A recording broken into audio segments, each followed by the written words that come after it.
బంగ్లాదేశ్లో హిందూస్ పైన అటాక్స్ జరుగుతున్నాయి, మైనారిటీస్ పైన అటాక్స్ జరుగుతున్నాయి. అక్కడ పూర్తిగా లా అండ్ ఆర్డర్ సిచ్యువేషన్ దెబ్బతిని ఉందన్నమాట. ఈ టైంలో మొహమ్మద్ యూనిస్ ఎవరైతే ఇంటరిమ్ గవర్నమెంట్కి చీఫ్ అడ్వైజర్ ఉన్నారో ఆయన వెళ్ళి అక్కడ అలా వ్యాఖ్యానించడం కరెక్ట్ కాదు. రీసెంట్గా ఆయన ఇంకో వ్యాఖ్య కూడా చేశారు, ఇండియా నన్ను పిలవలేదు, ఇండియాకి రమ్మని పిలవలేదని.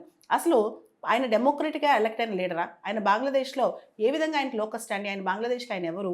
ఆయన ప్రజాస్వామ్యబద్ధంగా ఎలక్షన్స్లో ఎలక్ట్ అయ్యారా? ఇదే పెద్ద క్వశ్చన్ అనమాట. అలాంటప్పుడు ఇండియా ఎప్పుడు పిలవాలి?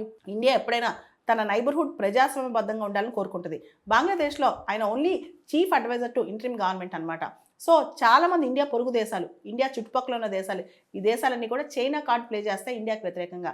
చైనాను చూపిస్తూ ఉంటాయి అనమాట. చైనాను ఒక బుచ్చిలాగా చూపించి మనతో గేమ్స్ ఆడుతూ ఉంటాయి. నేపాల్ కానీ, బంగ్లాదేశ్ కానీ, శ్రీలంక కానీ, ఈ దేశాలన్నీ కూడా ఈ పని చేస్తుంటాయి. ఇప్పుడు ఇండియా తన స్ట్రెంగ్త్ తను చూపించుకోవడానికి, అంటే ఇలా చుట్టుపక్కల చిన్న చిన్న దేశాలు ఎంత ఎత్తులు పన్నినా ఏం చేసినా, చైనా అక్కడ ఎంత చూపించినా ఇండియా ఖచ్చితంగా ఇండియన్ ఓషన్ రీజియన్లో క్వీనే. కాబట్టి నార్త్ ఈస్ట్ స్టేట్స్ అంటే ఈశాన్య రాష్ట్రాలకి సముద్రం లేకపోయినా సరే మొత్తం ఇండియన్ సబ్ కాంటినెంట్కే మనకు పూర్తి స్థాయిలో సముద్రం యాక్సెస్ ఉంది. కాబట్టి we have a very good Coast line 11,098. మనకి చాలా పెద్ద తీర ప్రాంతం ఉంది, దాదాపు 11,098 కిలోమీటర్స్ కోస్ట్ లైన్ ఉంది. కాబట్టి మనకు అసలు ఇబ్బంది లేదు.